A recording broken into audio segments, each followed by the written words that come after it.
Almost since the day he launched his Ukraine invasion, Russian President Vladimir Putin has relied on China and its president, Xi Jinping, to keep money pumping into his war machine. Now, that's all about to change. Xi has just backstabbed Putin and is about to cripple Russia's economy overnight. That may seem impossible, given the ties between China and Russia only seems to have grown deeper since February 2022. But a combination of factors, including oil purchases, China's worries over US tariffs, and Xi's ability to play Putin like a puppet, ultimately seems to reveal that Xi has been using Putin all along. And it all starts with the one product that Russia still has to offer to the parts of the world that haven't placed him under heavy sanctions: oil. That single product has been a lifeline for Russia during the Ukraine invasion. Right now, Russia is struggling under the weight of 24,311 sanctions applied by Western nations, including the US, Canada, and the collective members of the European Union. Of those sanctions, 21,692 have been applied to Russia since Putin invaded Ukraine, with 8,159 of them applying to Russian entities, such as the state-owned businesses the country relies upon to generate and distribute the massive quantities of oil it distributes. That's not all. Some of the most important sanctions placed against Russia relate to its oil. The United States has drastically reduced the amount of oil it buys from Russia. Back in 2021, the US imported 209,000 barrels of crude oil from Russia daily, in addition to 500,000 barrels per day of refined oil products such as diesel and gasoline. Those numbers have fallen dramatically. For instance, the entire month of October 2023 saw the US only import 36,800 barrels of Russian oil, with November of the same year seeing an even steeper decline, just 9,900 barrels. The US has also aligned with many of its Western partners to implement a $60 price cap on each barrel of Russian oil, drastically reducing the profit Putin can generate from one of his country's most valuable resources. Still, even when placed under all of this economic pressure, Russia's oil industry has prospered. According to Reuters, Russia's oil and gas sales benefiting the country's federal budget were around $108.22 billion in 2024. That represented a 26% increase from the previous year, suggesting Russia's oil industry was alive and well. How was this possible? In a word, China. Now, China isn't the only country that's still buying Russian oil despite all of the Western sanctions placed against Putin's regime. India is a major customer, accounting for 38% of Russia's crude oil sales, with both Turkey and the EU accounting for 6% each. However, China is Russia's major buyer, purchasing around 47% of the Russian crude oil sold each month, along with 12% of Russia's refined oil products. These sales have been massive for Putin and his oil industry, accounting for close to $50 billion of the $108.22 billion the industry made to fund Putin's war machine in 2024. And it's here where Xi's betrayal comes into play. China may have just started to move away from Russian oil purchases altogether, pulling tens of billions of dollars out of Russia, enough to collapse the Russian economy overnight. So, what's happening? In an interview with Times Radio, Professor Scott Lucas outlined the impact recent Chinese decisions are about to have on Putin's economic policy. Lucas, a professor of international politics at University College Dublin, told Times Radio that China has cut back on their purchases of Russian oil. Why? They did so because of the US sanctions over the Biden administration, so they might talk about being friends forever, but they're reining in a little bit in terms of the economic relationship with Russia. According to Lucas, China is taking a wait-and-see approach when it comes to Russia right now.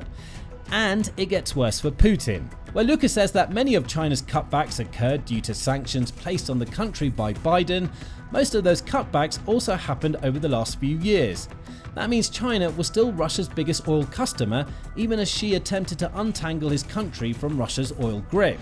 More recently, several Chinese state firms are cutting back on Russian oil even more extensively. On March 14, Reuters reported that several Chinese state oil companies were shying away from Russian oil purchases during the month. Two of Chinese biggest importers, state-owned Sinopec and Zhenhua Oil, halted their purchase for the month altogether. In addition, two of China's other major oil importers, CNOOC and PetroChina, significantly scaled their purchase back for the month. Consider what this means for Putin's Ukraine invasion. Russia made around $108 billion from oil in 2024. Dividing that number by 12 gives us a monthly revenue stream of around $9 billion.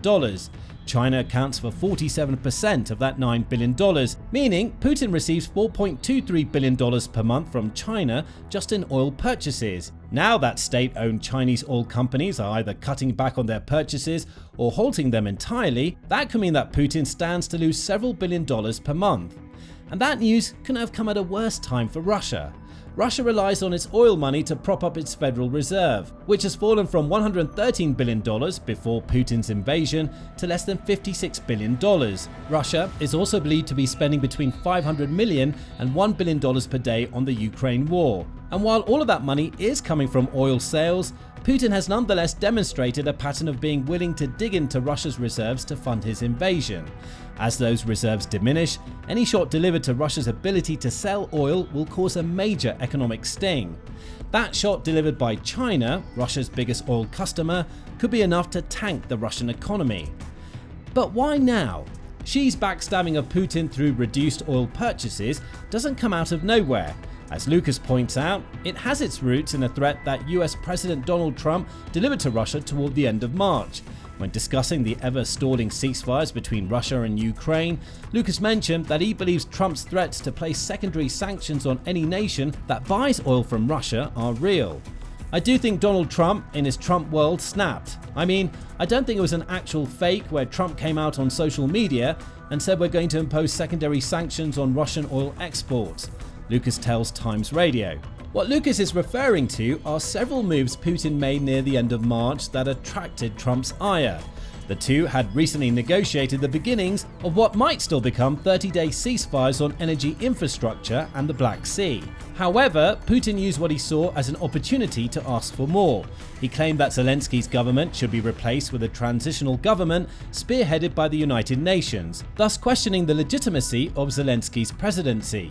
Trump has made similar comments about Zelensky in the past, even referring to him as a dictator in February.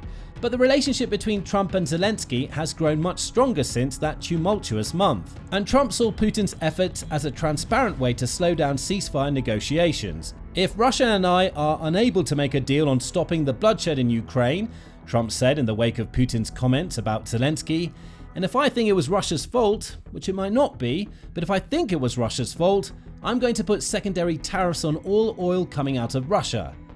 Trump explained further. That would be that if you buy oil from Russia, you can't do business in the United States. There will be a 25% tariff on all oil, a 25 to 50 point tariff on all oil. What does China have to do with all of this? The very nature of a secondary tariff, which is a new financial vehicle Trump has started leveraging, delivers the answer. The idea is to punish a nation for doing business with one that US is at odds with, rather than the nation itself. In China's case, that would mean Xi has to absorb yet another tariff if buying oil from Russia.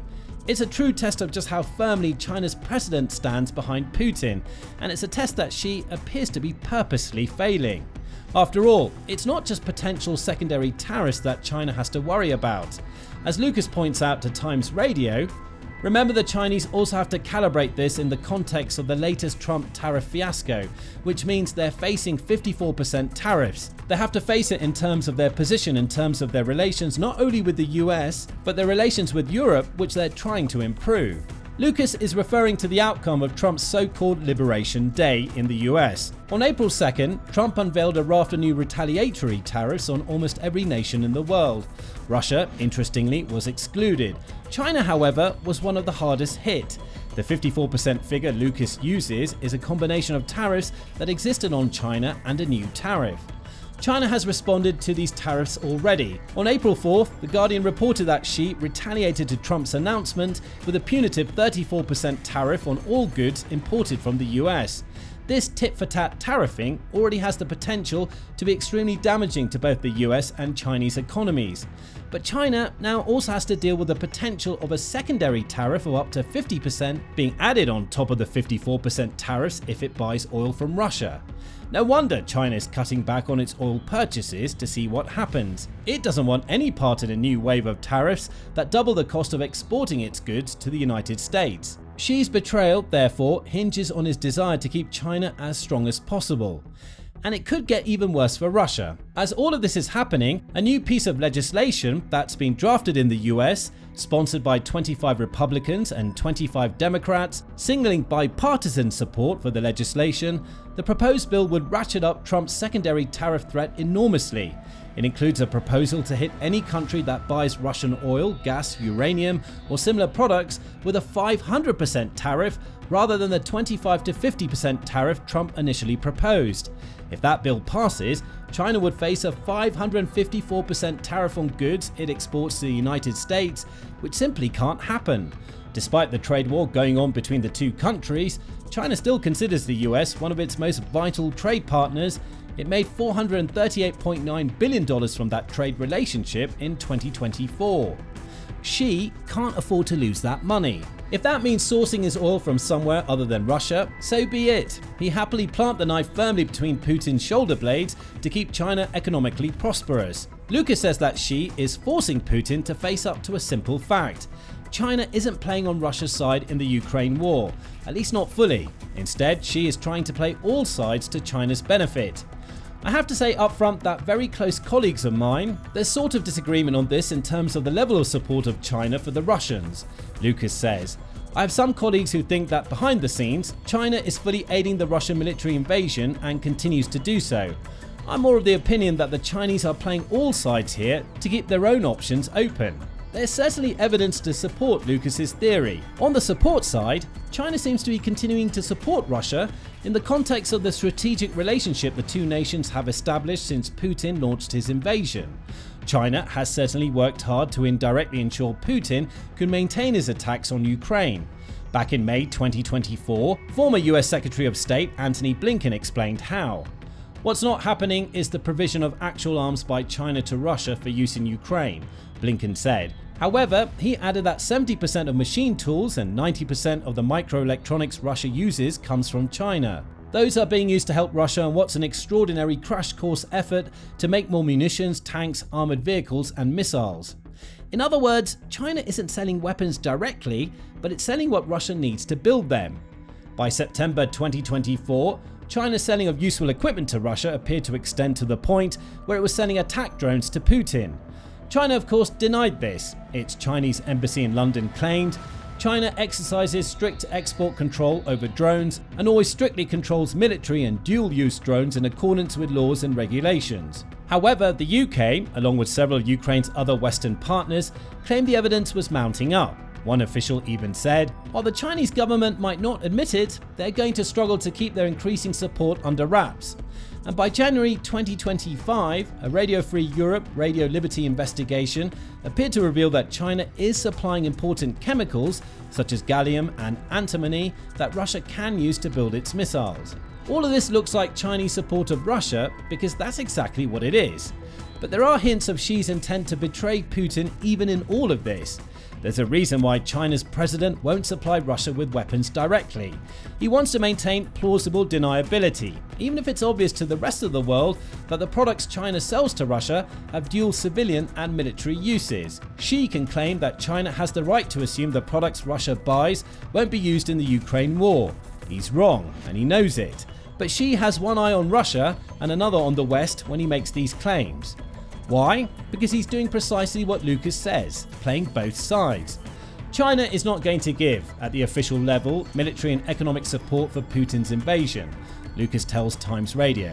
I think they don't see the value of getting tied down with Moscow in what, let's be honest, is an invasion that Russians haven't won and are not going to win for quite some time. And just as there is plenty of evidence to suggest China is supporting Russia, there's also, often more subtle evidence, that it leans towards the West in some aspects. For instance, the country's foreign minister, Wang Yi, says that China is willing to help end the Ukraine war amidst Trump's efforts to bring peace to the conflict. China is ready, taking into account the aspirations of the parties involved, to play a constructive role in the settlement, Wang said on April 1st. Those comments came ahead of his meeting with Russian Foreign Minister Sergei Lavrov and could be interpreted as China supporting Russia's version of peace. However, Xi may be instructing his ministers to play a clever game here. The statement is vague enough to serve as a signal from China to the US that it's willing to work with Trump to secure peace. If that peace doesn't support Russia as much as Putin wants, then so be it. It's also important to point out that China hasn't cut ties with Ukraine at any point during Putin's invasion. As recently as December 2024, China appointed Ma Sheng-kun to its embassy in Ukraine. President Vladimir Zelensky welcomed the appointment, even reporting it on the Ukrainian presidential website. Zelensky's presidential office head, Andrei Yermak, emphasized that China's role is important in achieving a just and lasting peace for Ukraine. It also can't escape notice that China and Ukraine did over $14.4 billion of trade in 2024, making China Ukraine's biggest trading partner. The point of all of this is that Xi's oil betrayal shouldn't come as a surprise to Putin. Had Vladimir been paying attention, he would have noticed that Xi does what's best for China. Even when he's embroiled in a trade war, Xi directs China to take actions that could garner US support. He certainly hasn't cut off trade with Ukraine, even as his country supplies dual-use products to Russia. To Xi, the relationship with Russia may be more about what he can get out of Putin, monetarily and geopolitically, than it is about any sort of ideological agreement. You could even go as far as to say that Xi is using Putin. Lucas suggests as much to Times Radio. When discussing China's recent actions in Taiwan, Lucas said, "If the world is distracted by Ukraine and Russia, if the world's distracted by Israel and Gaza, China has more leeway to keep on saying no independent Taiwan, no independent Taiwan." Lucas is referring to military drills China staged in early April. Those drills, which entered their second day on April 2nd, involved China's People's Liberation Army sending 76 aircraft and 20 ships into positions around Taiwan's main island. They appeared to be simulating the positions they'd taken a full-blown invasion, as well as serving as a warning to Taiwan China could invade at any time. In the context of Xi's betrayal of Putin, we see that Lucas's comments make sense. Global headlines have been dominated by Trump's tariffs and the ongoing ceasefire efforts. While media outlets report on what's happening around Taiwan, that news doesn't get anywhere near as much coverage as what's happening with Putin. Xi is playing Putin. He's letting Russia's leader snatch the spotlight to keep global attention diverted away from China's true intentions on the geopolitical stage. And now Xi is ready to twist the knife. China is moving away from Russia's oil, indicating that it's willing to turn its back on Russia in other arenas. Xi has shown his true colors. Putin can do little more than watch as China backs down to US pressure. As for what happens next, it's difficult to say. If the US follows through on its threat of secondary tariffs, it's easy to see China avoiding Russian oil altogether. That would burn a multi-billion-dollar hole into the collective Russian wallet, limiting Putin's ability to attack Ukraine. China might also be wary of the rest of its trade with Russia due to its fear of alienating the US and the rest of the West. Even if Putin doesn't follow through, Putin has just learned he can't count on full-blown support from Xi, not that he ever could. China is using Russia. It may be only a matter of time before Xi discards Putin altogether. But what do you think about China pulling away from Russia's oil? Is it just one sign among many that Xi is far less aligned with Putin than he appears on the surface? Or is this not a betrayal and more of a sign that Putin and Xi have a fluid relationship that they both adapt based on the actions of the US? Let us know your thoughts in the comments, and remember to subscribe to The Military Show for more videos on the relationship between Russia and China. We're an independent source of news and information about ongoing global conflicts and very much appreciate your support.